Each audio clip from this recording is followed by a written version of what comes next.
Shalom Bapak Ibu, mari Shalom. kita memulai ibadah kita. Saya udah berdiri. Mari kita menyembah.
Tuhan untuk hari ini Tuhan. Kami berdoa Tuhan, setelah kami akan melakukan ibadah Tuhan, berkati dari awal pertengahan hingga akhirnya Tuhan.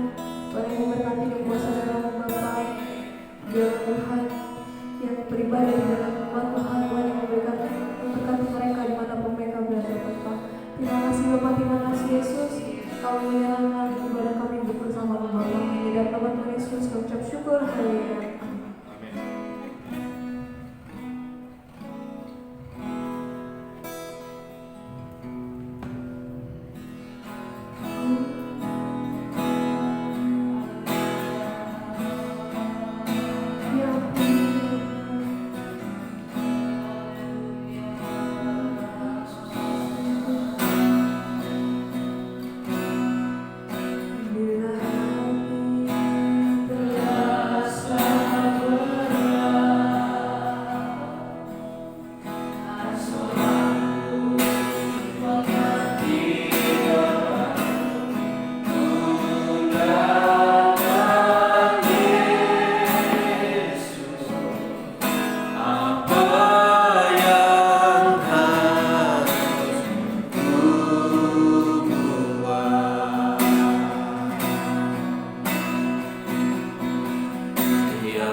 sesuatu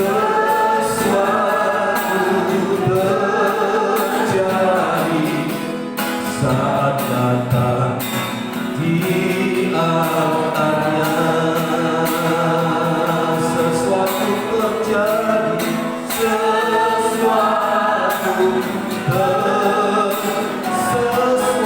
terjadi,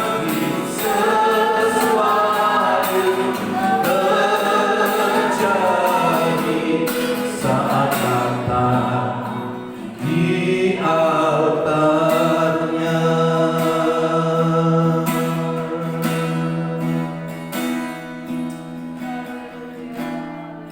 Setelahnya kami menaikkan pujian kepada Tuhan, waktunya bagi kami untuk memberikan hati untuk ditaburi oleh kebenaran firman Allah.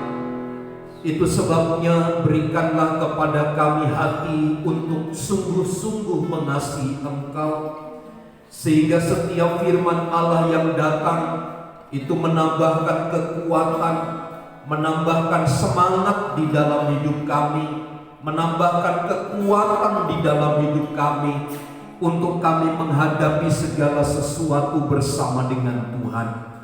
Roh Kudus, urapilah kami, pakailah kami sesuai dengan maksud dan rencana Tuhan. Kami siap diberkati oleh firman-Mu di dalam dan demi nama Tuhan Yesus. Haleluya. Amin. Selamat pagi Bapak, Ibu, Saudara yang dikasihi oleh Tuhan. Saya berharap Bapak, Ibu, Saudara tetap ada di dalam perlindungan dan berkat dari Tuhan, mengingat situasi dan keadaan yang kita alami. Biarlah kita tetap berharap dan mengandalkan Tuhan saja. Renungan firman pagi hari ini terambil dari Matius pasal yang ke-6, ayat yang ke-25 sampai ayat yang ke-26. Kita akan membahas tentang hal kekhawatiran. Saya baca demikian untuk kita pagi hari ini. Karena itu aku berkata kepadamu, janganlah khawatir akan hidupmu, akan apa yang hendak kamu makan atau minum. Janganlah khawatir pula akan tubuhmu, akan apa yang hendak kamu pakai. Bukankah hidup itu lebih penting daripada makanan, dan tubuh itu lebih penting daripada pakaian? Pandanglah burung-burung di langit yang tidak menabur dan tidak menuai dan tidak mengumpulkan bekal dalam lumbung, namun diberi makan oleh Bapamu yang di sorga. Bukankah kamu jauh melebihi burung-burung itu? Kalau kita merespon hari ini Bapak, Ibu, Saudara, kita sedang ada di dalam keadaan yang sulit, sebuah situasi yang memang tidak memungkinkan bagi kita untuk kita berada di dalam ketenangan dan kenyamanan. Sekarang yang paling intens kita dapati, masalah yang membuat kita khawatir adalah tentang kesehatan. Kita akan bersosialisasi, kita akan melakukan aktivitas, kita akan melakukan kegiatan, kita dibatasi oleh kesehatan. Artinya ada sebuah kemungkinan besar ketika kita bersosialisasi dengan orang-orang di sekitar kita, wabah virus itu menyerang kita. Tidak hanya di dalam bidang kesehatan, tetapi juga mempengaruhi bidang sosial. Hubungan antar sesama kita terjadi pembatasan. bukan hanya dalam area sosial tetapi ekonomi, di mana kita dibatasi oleh melakukan banyak aktivitas, sehingga ini juga mempengaruhi pendapatan keluarga kita. Tidak hanya bidang perekonomian, tetapi tingkat kejahatan, kalau ini semua terjadi secara menyeluruh, maka tingkat keamanan pun akan semakin mengkhawatirkan. Nah, keadaan-keadaan yang saya sebut ini adalah banyak menawarkan kepada kita untuk kita berkhawatir melihat semua keadaan itu. Kata khawatir di dalam Matius pasal 6 ayat yang ke-25 itu yang pertama diartikan berpikir, tetapi kedua ada pengertian membagi atau mendua hati. Jadi khawatir itu pengertiannya adalah menyebabkan pikiran kita terbelah menjadi dua. Kalau orang sudah terpecah menjadi dua pikirannya, perhatiannya, pasti yang muncul adalah kecemasan, kepanikan, rasa takut yang tidak terkendali, ketakutan yang tidak masuk akal. Itu yang pasti akan menguasai. Nah, kenapa Tuhan Yesus tampil kepada para murid waktu itu sehingga Tuhan menyampaikan berita yang demikian ini? Karena memang situasi dan zamannya lah yang memungkinkan Tuhan berbicara kepada para murid demikian. Dipandang oleh Tuhan Yesus kekhawatiran itu sebagai sebuah masalah yang serius. Khawatir itu bukan masalah yang biasa. Khawatir itu bukan masalah yang sepele, karena berdampak kepada banyak hal. Kalau khawatir sudah menguasai seseorang, maka akan terjadi kelumpuhan iman seseorang. Hatinya bercabang, cemas, panik, rasa takut. Itu pasti yang muncul kemudian di dalam hidup seseorang. Sehingga kenapa tadi saya katakan kekhawatiran itu dianggap sebagai sebuah masalah yang serius? Karena dengan kekhawatiran itu dapat mengakibatkan bagi orang percaya menghancurkan iman seseorang. Dengan arti akan berlanjut, orang akan menjadi kurang percaya terhadap pemeliharaan Tuhan.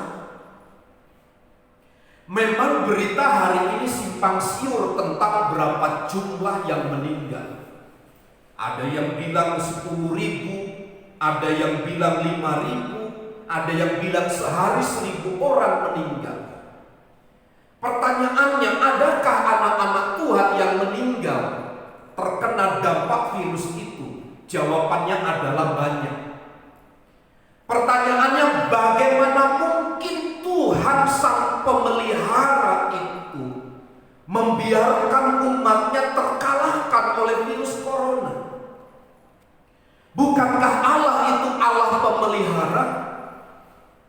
Kalau demikian, bisa saja kemungkinan membuat anak-anak Tuhan menjadi kurang percaya. Kemudian dengan munculnya kekhawatiran akan menuduh Tuhan sebagai Tuhan pembohong, Tuhan yang tidak menepati janji. Di mana Paulus juga berkata di dalam Filipi pasal 4 ayat 19, Tuhan berjanji akan mencukupi segala kebutuhan kebutuhan keperluanmu di dalam Yesus Kristus. Kalau seseorang sudah khawatir kemudian menuduh Tuhan bahwa Tuhan tidak mampu memenuhi kebutuhan hidup, kalau Tuhan tidak sanggup memelihara, kalau ini yang kemudian secara terus-menerus diperhatikan, dipertahankan, maka akan berakhir kepada penyangkalan diri, ketidakpercayaan kepada Tuhan secara terang-terangan bahwa Tuhan tidak menepati janji kepada umatnya. Apakah memang Tuhan tidak menepati janji kepada umatnya? Hanya dilihat pada satu poin, Allah tidak membela umatnya. Apakah benar ketika ada anak Tuhan meninggal dunia, itu berarti tidak ada pemeliharaan bagi Allah? Apakah benar ketika ada anak Tuhan berpulang oleh karena virus corona, kemudian kita simpulkan Allah itu tidak memelihara, menjaga dan melindungi umatnya? Apakah juga Tuhan tidak mampu begitu? Saya kira jauh dari pernyataan itu, dari sebuah kesalahan, sebuah hal yang salah, yang keliru. Tuhan memberikan hikmat bagi kita untuk mengkonfirmasi pemeliharaan Allah. Di tengah pandemi COVID-19 ini ada banyak aturan, termasuk cuci tangan, jauhi kerumunan, lalu pakai masker dan seterusnya. Itu adalah hikmat kebijaksanaan yang harus kita lakukan untuk mengkonfirmasi dari Allah sang pemelihara itu. Bukan berarti kita tidak percaya kepada pemeliharaan Allah. Bukan berarti kalau kita percaya kepada pemeliharaan Allah, kita tidak bijaksana. Kita hidup serampangan, kita hidup bebas di tengah-tengah pandemi seperti ini. Itu bukan menandakan seseorang pula percaya kepada Tuhan. Justru sedang merendahkan Tuhan sang pemelihara itu. Bapak Ibu Saudara, ada dampak dari kekhawatiran pada akhirnya adalah kepada ketidakpercayaan kepada Tuhan. Ingat kisah daripada murid-murid ketika mereka ada di Danau Galilea sedang diterpa oleh angin sakal. Di antara mereka bahkan mereka sepakat berkata, "Guru, Engkau tidak peduli kalau kita binasa." Pernyataan ini seringkali muncul di dalam kehidupan kita saat kita ada di dalam gelombang pasang hidup. Kita bertanya, menyatakan, "Guru, Engkau tidak peduli kalau kita binasa." Ini yang kemudian terjadi sebagian besar umat-umat Tuhan. Seolah-olah menandakan bahwa Tuhan itu tidak sanggup mengatasi kesulitan hidup. Seolah-olah Tuhan itu melepaskan tanggung jawabnya sebagai Allah yang memelihara. Sungguh tidak demikian. Ketika Tuhan Yesus memberi makan 5.000 orang, di situ juga ada peristiwa ketika seorang anak memiliki 5 roti dan 2 ekor ikan. Filipus berkata, "Apa gunanya 5 roti dan 2 ekor ikan untuk orang sebanyak itu?" Artinya dia mulai tidak percaya terhadap apa yang dia lihat. Dia tidak meyakini 5 roti dan 2 ekor ikan itu bisa mencukupi kebutuhan mereka saat itu. Ini adalah akibat dari kekhawatiran. Hati atau pikiran yang bercabang. Kita tidak fokus kepada satu sasaran, yaitu Tuhan, tetapi kepada yang lain. Problem yang kita alami hari ini adalah bukan hanya berita-berita kosong, tetapi kita melihat kenyataan di depan hidup kita. Kita melihat dengan mata kita. Kita mendengar dengan telinga kita peristiwa-peristiwa yang mengenaskan itu muncul, mengenaskan itu terjadi. Ini juga memicu kekhawatiran sesaat. Tetapi kalau kita tahu dampak dan akibat dari kekhawatiran yang kemudian membuat kita meragukan tentang Allah Sang Pemelihara, membuat kepercayaan kita menjadi runtuh, maka kita harus kembali kepada Tuhan, Sang Pemelihara jiwa kita. Selanjutnya, kekhawatiran itu menghancurkan hubungan kita dengan Tuhan, di mana seringkali ketika seseorang ada di dalam kekhawatiran itu bertanya-tanya, benarkah Tuhan menyertai kita saat kita membutuhkan sesuatu? Benarkah Tuhan memelihara saya ketika saya sedang ada di dalam kesulitan? Apakah benar Tuhan selalu ada untuk saya? Pertanyaan-pertanyaan yang muncul ini adalah menandakan bahwa hubungan antara kita dengan Allah mulai rusak. Lihat saja peristiwa dalam kitab Kejadian pasal yang kedua atau pasal yang ketiga setelah Adam dan Hawa jatuh dalam dosa, di mana hubungan itu rusak. Tidak ada relasi yang baik di antara mereka. Yang terjadi kemudian adalah bersembunyi, menyalahkan satu dengan yang lain, menganggap Allah itu sebagai Allah yang tidak memelihara, sebagai Allah yang bohong. Hal-hal yang demikian itu perlu kita perhatikan, dampak dari sebuah kekhawatiran. Meskipun Bapak Ibu Saudara kita ada di dalam situasi yang tidak memungkinkan, situasi yang serba mengkhawatirkan seperti ini, baik masalah kesehatan, relasi dengan orang-orang di sekitar, semua terganggu.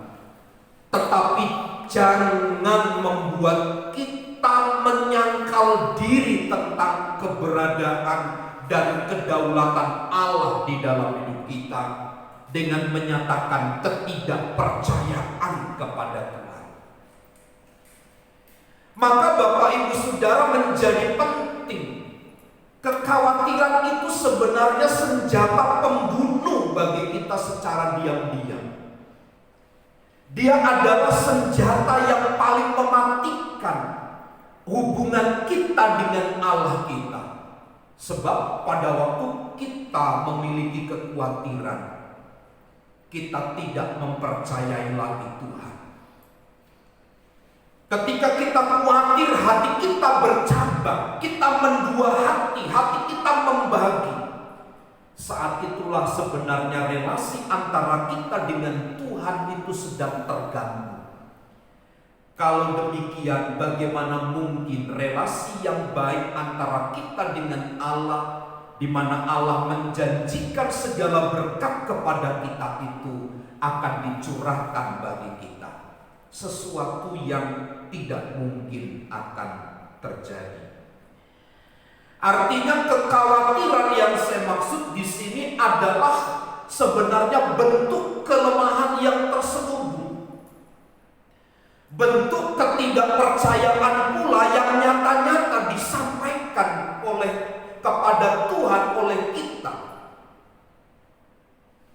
Lalu bagaimana kita menyikapi hal-hal yang ada di sekitar kita yang membuat kita khawatir ini? tentu mari kita bangun hidup di dalam Allah. Kita tetap percaya kepada Tuhan. Kita tetap meyakini bahwa Dia adalah Allah pemelihara. Allah yang selalu memberikan jati dirinya kepada kita untuk menolong, untuk melepaskan, untuk memelihara, untuk mencukupkan segala keperluan dan kebutuhan kita. Allah itulah yang harus tetap kita utamakan, kita nomor satukan di dalam hidup kita ini. Pertanyaannya yang kemudian muncul, siapakah yang menjadi penguasa di dalam hidup kita hari-hari ini? Apakah kekhawatiran yang kita lihat? Apakah kesulitan yang kita hadapi hari-hari ini? Apakah kesehatan yang terganggu menjadi prioritas kita sehingga menghilangkan Tuhan di dalam pandangan hidup iman kita? Ataukah yang lain, atau tetap menjadi Tuhan itu sendiri di dalam hidup kita? Nah, pagi hari ini saya berharap kita sekalian, Bapak Ibu Saudara, tetap tampil sebagai orang-orang yang percaya dan mengakui Allah sebagai Allah pemelihara yang terus memperhatikan kita meskipun di tengah-tengah keadaan yang sulit. Sebab kekhawatiran yang kita alami di dalam hidup kita justru menjadi senjata pembunuh untuk menjauhkan kita dengan Tuhan, menjauhkan relasi hubungan kita dengan Allah, dan pada akhirnya menjauhkan hubungan kita dengan sesama. Saya pesan pada akhir pemberitaan firman Tuhan pagi hari ini, jangan khawatir, Tuhan akan tetap memelihara dan menjaga serta melindungi kita sekalian. Amin. Mari kita berdoa. Kami bersyukur untuk pagi hari ini, renungan firman Allah yang singkat yang kami dengar. Biarlah ini menjadi jawaban bagi keresahan hidup kami di dalam menilai, di dalam melihat, di dalam menimbang segala sesuatu, baik yang kami lihat maupun kami dengar. Mengampuni kami sekiranya kami memiliki kekhawatiran dalam hidup ini, sehingga kami tidak fokus kepada Tuhan. Kami sedang meragukan Allah. Kami sedang meragukan Allah Sang Pemelihara. Kami mulai meragukan Allah yang berdaulat atas hidup kami itu. Biarlah pagi hari ini di tengah-tengah situasi apapun yang kami alami, kami tetap berharap dan bersandar kepada Tuhan bahwa hanya Tuhan satu-satunya yang dapat menolong melawat kami. Kami berdoa bagi umat-umat-Mu yang sedang sakit, Engkau jamah lawat mereka dalam nama Yesus. Bagi mereka yang sedang terganggu kesehatannya, kami berdoa Tuhan jamah sembuhkan dalam nama Yesus. Kami yang sedang mengalami kekurangan, Tuhan cukupkan dalam nama Yesus. Engkau membuktikan pemeliharaan-Mu bagi kami, dan kami percaya Allah yang sama, Allah yang mengerjakan banyak hal, yang akan selalu melimpahkan berkat-Mu bagi kami. Kami tidak khawatir, kami tidak takut, sebab Engkau Allah yang memelihara kami, Allah yang menjamin hidup kami, Allah yang berkuasa bagi kami. Itu sebabnya kami percayakan seluruh hidup kami hanya untuk dan kepada Tuhan saja. Di dalam nama Tuhan Yesus. Amin. Mari saudaraku, angkat tanganmu dan terimalah berkat Tuhan. Tuhan memberkati dan melindungi engkau. Tuhan menyinari engkau dengan wajah-Nya dan memberi engkau kasih karunia. Tuhan menghadapkan wajah-Nya kepadamu dan memberi engkau damai sejahtera. Kiranya kasih karunia Tuhan Yesus Kristus dan kasih Allah serta persekutuan Roh Kudus menyertai kita sekalian saat ini dan sampai selama-lamanya. Kami terima segala berkat Tuhan di dalam nama Tuhan Yesus Kristus. Kita semua yang percaya dan diberkati bersama katakan amin. Bapa, terima kasih. Bapa, terima kasih. Bapa, terima kasih.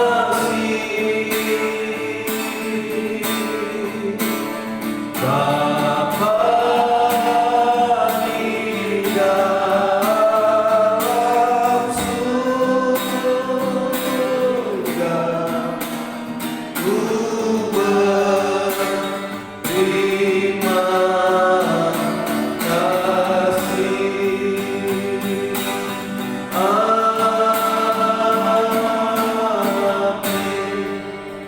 Selamat pagi, Tuhan memberkati. Tetap jaga kesehatan, jaga kondisi tubuh supaya kita tetap terpelihara aman oleh Tuhan. Tuhan Yesus memberkati.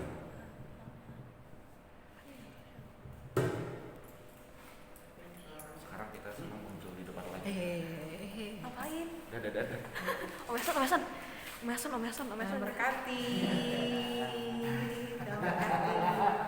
Salam sehat ya buat semuanya. Puter. Oh iya.